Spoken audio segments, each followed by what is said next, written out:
take it away. Jack, take it away.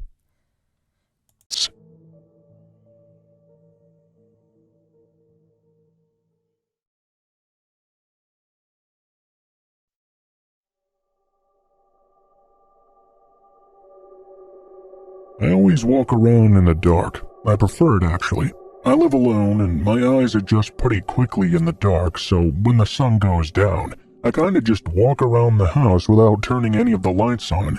I even go to the bathroom with the lights off as well. Again, I live by myself, so what difference does it make, really? My aim is pretty good, but if I miss, then I'm just cleaning up my own floor anyway. I don't have to worry about messing someone else's floor up. No, I kid mostly. I don't miss.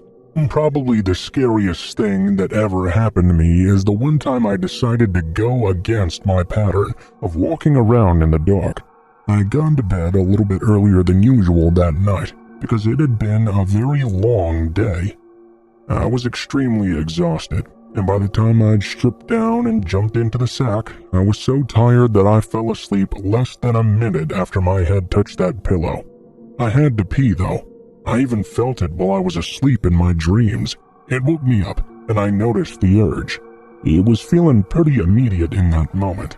I was still tired, though, and started to fall back asleep rather easily. I began to drip back off once again.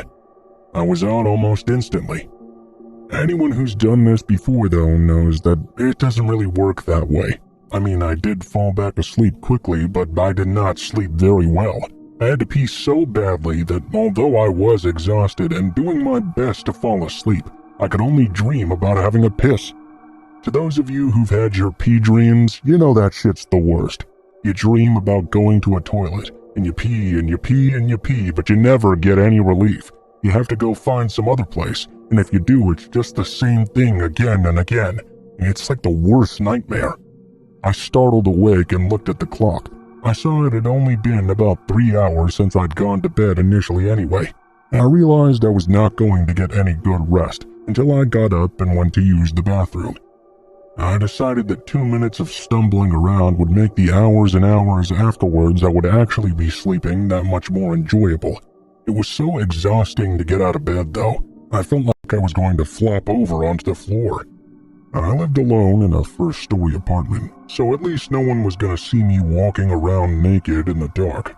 Yeah, I actually thought about those ridiculous thoughts as I stumbled my way into the hallway. I went to the bathroom, stood over the toilet, and was about to take a piss. Then I thought that maybe I should go ahead and check to make sure the lid was up first. I have one of those fluffy covers on my lid, and occasionally it falls down by itself. The last thing in the world I needed was a wet toilet seat cover. I reached down and discovered it was still closed. Lucky I decided to check. I lifted the lid up, but it fell right back down again. Like I mentioned, it didn't always stay up by itself. I lifted it again. This time it stayed up, so I went to go do my business. It felt great at first, but then the damn lid fell right down again.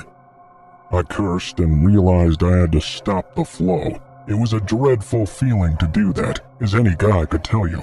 I also knew I had to go ahead and take the cover and put it in the laundry as well. I lifted the lid once again and finished my business. Then I decided to go ahead and turn the lights on. Enough of a mess now. I got the cover, flipped the light on, and looked over at the other side of the bathroom. Now I had one of those translucent bathroom windows that was just opposite the toilet. I could see it was now ajar. Usually I'd left it slightly open because it had a screen and I liked my bathroom to be cool. Although it was translucent, I was able to make out that someone was standing there in the window, watching me as I was doing my business. When the man noticed that I'd seen him, rather than look worried at all, I could tell that a big smile spread across his face. He waved a knife in front of the window, and I heard him whisper, "You got real fucking lucky tonight." He then turned and left. I called the police out of fear, but there was nothing anyone could do about it. Although I was able to see the man there and that he had a knife, I couldn't make out any of his features well enough to give a description. It was a wholly terrifying situation. I mean, how long had he been there?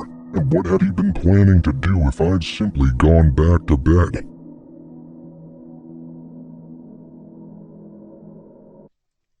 Please share, like, and subscribe. And give it a thumbs up. Thank you.